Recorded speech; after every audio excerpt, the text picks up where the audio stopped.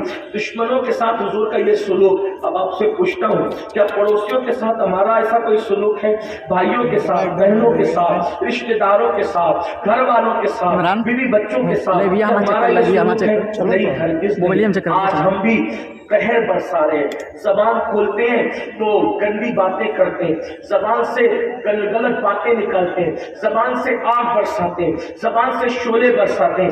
ایک بھائی دوسرے بھائی کو مصیبت میں دیکھتا ہے، مشکل میں دیکھتا ہے تو اس کو یہ نہیں پتا چلتا کہ میرا بھائی مشکل میں ہے۔ اللہ کے رسول نے فرمایا جس کا بھائی پڑوسی بھوکا سوئے اور وہ پیٹ بھر کر کے سوئے، آقا فرماتے ہیں پیٹ بھر کے سونے والا اور پڑوسی کی خبر گیری نہ کرنے والا مومن نہیں ہو سکتا، کامل مومن نہیں ہو سکتا۔ آج آپ سے پوچھنا چاہتا ہوں لوگوں کا حال ہے، پڑوسی کا کیا خیال کریں گے؟ ماں باپ لوگوں پر بوجھ بن گئے، ماں باپ کا کے ساتھ لوگوں کا سلوک یہ ہے کہ ماں باپ کو وہ بوجھ سمجھتے ہیں۔ ماں باپ بیمار پڑے تو ایک بھائی کہتا ہے تو علاج کرا، تو علاج کرا، تیرا باپ نہیں ہے، تیرا باپ نہیں ہے۔ اندازہ فرمائے بوڑھے ماں باپ کو گھر کا کچرا سمجھا جا رہا ہے۔ مسلمانوں صرف داڑھی، ٹوپی اور امامہ اور نمک چکھنا اور کرتا پاجامہ پہننا صرف اسی کا نام دین نہیں ہے۔ دین مکمل دین ہے، دین مکمل نظام حیات ہے۔ جب تک اندر یہ دل نرم نہیں ہوتا تب تک اس کے اندر ایمان نہیں آ سکتا۔ آپ جانتے ہیں جس وقت گرناتا تباہ ہوا، سقوط گرناتا یہ تاریخ ہے، اللہ اکبر، جس وقت گرناتا روم کی سرزمین پر جب جو ہے وہ اسلام دشمن طاقتوں نے عیسائیوں نے حملہ کیا اور مسلمانوں کی حکومت اور سلطنت کو ختم کیا تو پتہ ہے علماء نے اعلان کیا مسلمانوں بھیس بدلو، اور بھیس بدل کر جلدی سے روم سے باہر نکلو، جلدی سے روم سے باہر نکلو۔ بہت سارے مسلمان تھے، جان بچانے کے لیے کچھ لوگوں نے ٹائی لگا دی، کوٹ پہن لیا، پینٹ پہن لیا، داڑیاں مڈا لی اور عیسائیوں کی طرح حلیہ بنا کر وہ روم سے نکلنے لگے تاکہ عیسائی پہچان نہ سکے کہ مسلمان ہے یا عیسائی ہے۔ جان بچانی تھی اس وقت تو علماء نے، جو علماء تھے انہوں نے حالات دیکھ کر کے فتویٰ دیا، لوگ بھیس بدل روم سے نکلنے لگے۔ اب عیسائیوں کو ایسا لگا کہ مسلمان بھیس بدل کر نکل رہے ہیں، اب ہم کیسے پہچانے کہ یہ مسلمان ہے یا مسلمان نہیں ہے؟ مسلمانوں کو پہچانے کیسے؟ تو ان کا ایک بڈھا بہت بڑا پادری تھا، اس نے کہا ایک کام کرو، ہاتھ کاٹ کے پیر کاٹ کے معذوروں کو راستے میں تڑپتا ہوا چھوڑ دو اور ان معذوروں کو یہ کہو کہ وہ چلا چلا کر کے پانی مانگے، وہ چلا چلا کر پانی مانگے، پیاس لگی پیاس لگی، پھر دیکھنا تمہیں سمجھ میں آئے گا کون مسلمان ہے۔ جو مسلمان ہوگا وہ کبھی ان کو چھوڑ کر کے آگے نہیں جا سکے گا، یعنی تڑپتے ہوئے لوگوں کو چھوڑ کر آگے نہیں جا سکے گا، اس کے پیروں میں زنجیریں پڑ جائے گی، وہ رک جائے گا۔ جانتے ہیں مسلمانوں کو نماز سے بھی پہچانا گیا، کیونکہ اس وقت مسلمان نماز نہیں پڑھ رہے تھے۔ مسلمانوں کو داڑھیوں سے بھی پہچانا گیا کیونکہ مسلمان اس وقت داڑھی میں بھی نہیں تھے، کیونکہ حالات ایسے پیدا ہو گئے تھے، سر بچانے کے لیے وہ داڑیاں کٹا کٹا کے نکل رہے تھے۔ مسلمانوں کو لباس سے نہیں پہچانا گیا کیونکہ مسلمانوں نے لباس بھی بدل دیے تھے۔ پتا چلا مسلمان حلیہ تو بدل سکتا ہے مگر مسلمان دل تھوڑی بدل سکتا۔ کیوں؟ اس لیے کہ مسلمان کے دل کے تار گنبد خضرا کے دل کے تار سے، مکین گنبد خضرا کے دل کے تار سے بدے ہوئے ہوتے ہیں۔ آپ کیا سمجھتے ہو مسلمان ہونا؟ مسلمان ہونا کوئی معمولی بات نہیں ہے۔ شیخ محی الدین ابن عربی کہتے ہیں آدمی مسلمان اسی وقت تک رہتا ہے جب تک اس کے دل کے تار رسول اللہ کے دل کے تار سے بندے رہتے ہیں۔ اللہ اکبر، ذرا شان تو دیکھو، اپنی حیثیت کا جانو۔ تمہارے ہاتھ میں شراب کے کٹورے نہیں ہونے چاہیے، تمہاری آنکھیں پاپ نہیں کرنا چاہیے، تمہیں عورتوں کی طرف پاپ کی نظر نہیں اٹھانا چاہیے۔ اگر واقعی مومن ہو مومن تو شیخ محی الدین نے کتنی بڑی بات بیان کی، کہتے ہیں کہ رسول اللہ کے دل کے تار سے جن کے تار بندے ہوتے ہیں بس وہی مومن ہوتا ہے، اور جب تک بندے رہتے ہیں تبھی تک مومن رہتا ہے۔ جب شیخ نے یہ بات کہی تو لوگوں نے ان کی بات کا مذاق اڑایا، یہ کیسے ہو سکتا ہے کہ انسان کے دل کے تار رسول اللہ کے دل کے تار سے بند جائے تو شیخ کو غصہ آیا، فرمایا اگر کہو تو وہ تار توڑ دوں، اگر کہو تو وہ تار توڑ دوں، اگر کہو تو وہ تار توڑ دوں۔ لوگوں نے مذاق میں کہا توڑ دے، تو آپ نے ہاتھ یوں کیا اور یوں کر کے یہ لو جو تار تمہارے جڑے تھے مدینے والے کے دل سے میں نے توڑ دیا۔ جیسے یوں کیا اس کے بعد وہ سب کے سب کافر و مرتد ہو گئے۔ اندازہ فرمائے، ارے کوئی تمہیں کچھ بھی کہے لیکن اگر تم مومن ہو تو حضور سے کے دل سے تمہارے محبتوں کے دل کے تار بندھے ہوئے ہیں۔ اب جس کے دل کے تار رسول اللہ کے دل کے محبت کے تاروں سے بندھے ہوئے ہیں، اگر وہ گالی دے حضور کے دل پہ کیا گزرے گی؟ اگر وہ زنا کرے حضور کے دل پہ کیا گزرے گی؟ اگر وہ چوری کرے حضور کے دل پہ کیا گزرے گی؟ اس کے گھر میں شادی کے موقع پہ ڈی جے لگے رہے حضور کے دل پہ کیا گزرے گی؟ نمازوں میں سستی کرے حضور کے دل پہ کیا گزرے گی؟ تو اندازہ فرما لے، مسلمان بولیاں بدل سکتا ہے، لباس بدل سکتا ہے، زبان اور بولی بدل سکتا ہے، مسلمان کا دل کبھی نہیں بدل سکتا۔ یہ دل جو اندر ہے اگر واقعی مسلمان ہے تو مدینے والے کے دل کا فیض مسلمان کو ملتا ہے۔ تو وہ عیسائی بڈھے پادری نے جو کہا تھا کہ لوگوں کو کاٹ کر ٹکڑے کر کے ہاتھ پیر کے ان کو تڑپتا چھوڑ دو، کہنا پانی مانگے پانی۔ ایک راستے پر دروازے پر شہر پناہ پر، جب پہلے شہروں میں دروازے بڑے بڑے ہوتے تھے نا جنہیں چاہے وہ فصیلیں جو شہر پناہ ہوتی تھی اس سے لگے ہوئے ہوتے تھے، اسی سے لوگ آتے جاتے تھے۔ اب تو شہروں میں دروازے نہیں ہوتے، پرانے دور کی بات ہے۔ تو دروازے پر ایک کوڑی کو تڑپتا چھوڑ دیا اور وہ کہہ رہا تھا پانی پلاؤ پانی پلاؤ۔ لوگ سب جا رہے تھے، کوئی اس کی طرف توجہ نہیں کر رہا تھا۔ مسلمان اپنی جان بچا کر بھاگ رہا تھا لیکن اس کو دیکھا تو تڑپ گیا۔ ایک طرف اپنی جان بچا کر بھاگنا تھا، دوسری طرف کسی کو پانی پلانا تھا۔ سوچا کہ جان بچانی ہے، چلو نکل کر چلے جاتے ہیں، لیکن جا نہ سکا۔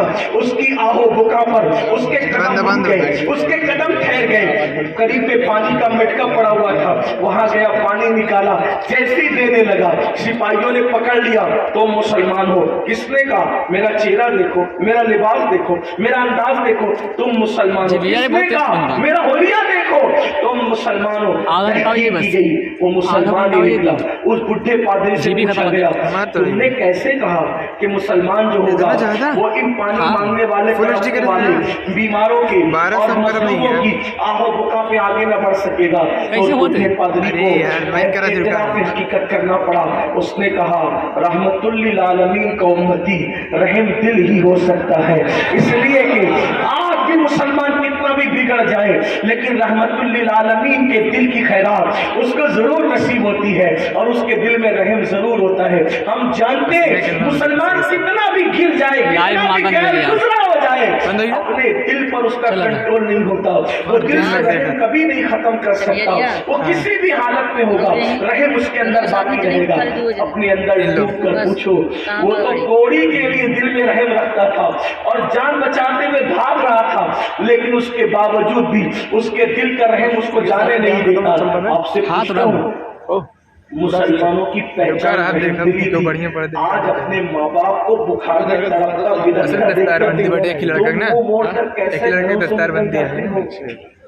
اپنی بیوی کو تڑپتا بلکتا دیکھ کر تم گھروں سے کیسے نکل جاتے ہو؟ اس کا مطلب دل سے رحم گیا۔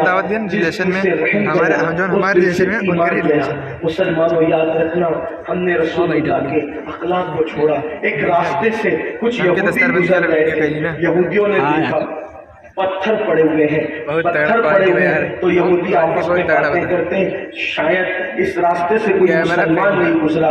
اگر کوئی مسلمان گزرتا تو راستے میں یہ پتھر پڑے نہیں رہنے دیتا، کیونکہ ان کے نبی کی تعلیم ہے راستے سے تکلیف دینے والی چیز کو ہٹا دینا ایمان کے حصے میں سے حصہ ہے۔ یہ حال ہے مسلمانوں، لیکن ہم نے اخلاق، کردار سب کچھ ترک دیا۔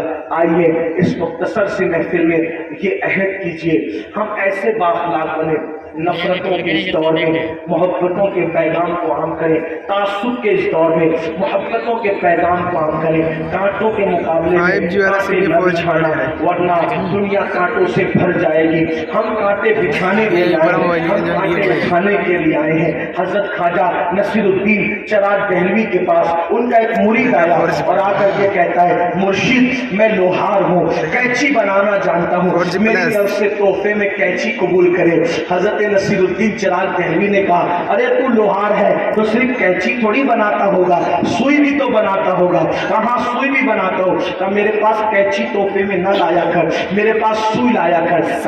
وہ کیوں؟ فرمایا ہم رسول اللہ کے غلام ہیں، ہم حضور کے امتی ہیں، ہم صوفیہ لوگ ہیں، ہم قینچی قبول نہیں کرتے، ہم سوئی قبول کرتے ہیں۔ کیوں؟ اس لیے کہ قینچی ایک کو دو کر دیا کرتی ہے اور سوئی دھاگا دو کو ایک کر دیا کرتا ہے۔